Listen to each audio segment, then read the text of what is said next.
वाले के पास में जाकर के या किसी दूसरे धर्म की इबादत खानों पे जाकर के हमने इस्लाम जिंदाबाद, मोहम्मद पैगंबर इस्लाम सल्लल्लाहु अलैहि वसल्लम जिंदाबाद के हमने नारे नहीं लगाए। हमने वहां जाकर के हिंदुस्तान जिंदाबाद के नारे लगाए। याद है आप सबको? हम लोग मुख्य बाजार में जब जाते हैं सिर्फ और सिर्फ हमारे हिंदू भाइयों की जो एकता है, आपसी भाईचारा है, वो हमारे प्रति है। हम लोग एकजुट हैं। हम जब भी ऐसे स्थान पे जाते हैं तो हिंदुस्तान जिंदाबाद के नारे लगाते हैं। आप सब लोग गवाह हैं। और बहुत सारे लोग मुझे भी कहते हैं कि तुम डरते हो, तुम्हें ऐसा नहीं करना चाहिए। मैं कहता हूँ मैं इस चीज़ से नहीं डरता हूँ। मुझे सिर्फ और सिर्फ अगर कोई प्यारा है तो मेरा मुल्क हिंदुस्तान प्यारा है।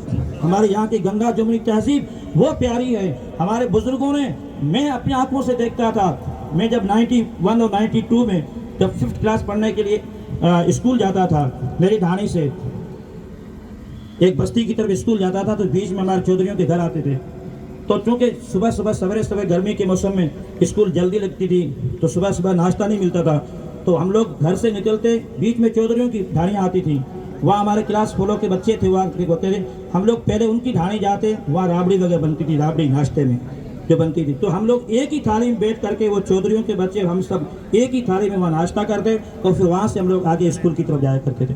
वो चीज़ें आज भी हमें याद है।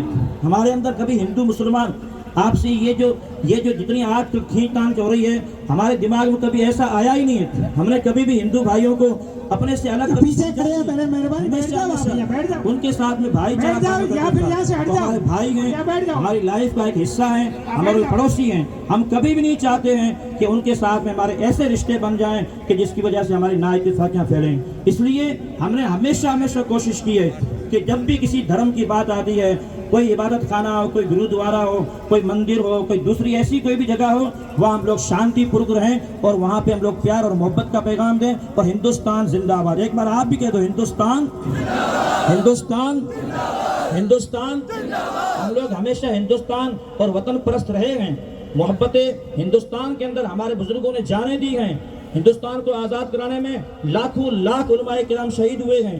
दिल्ली से लेकर लाहौर तक के सारे बीच में पेड़ पौधों के ऊपर हमारे उलमाए किराम की लाशें लटकी हुई थी। आज भी वो सारा इतिहास हमारे सामने गवाह है। हम ऐसे मुल्क अजीज कि जिसके लिए हमारे हिंदुस्तान के उलमाए किराम ने कुर्बानियाँ दी हों, ऐसे मुल्क से हम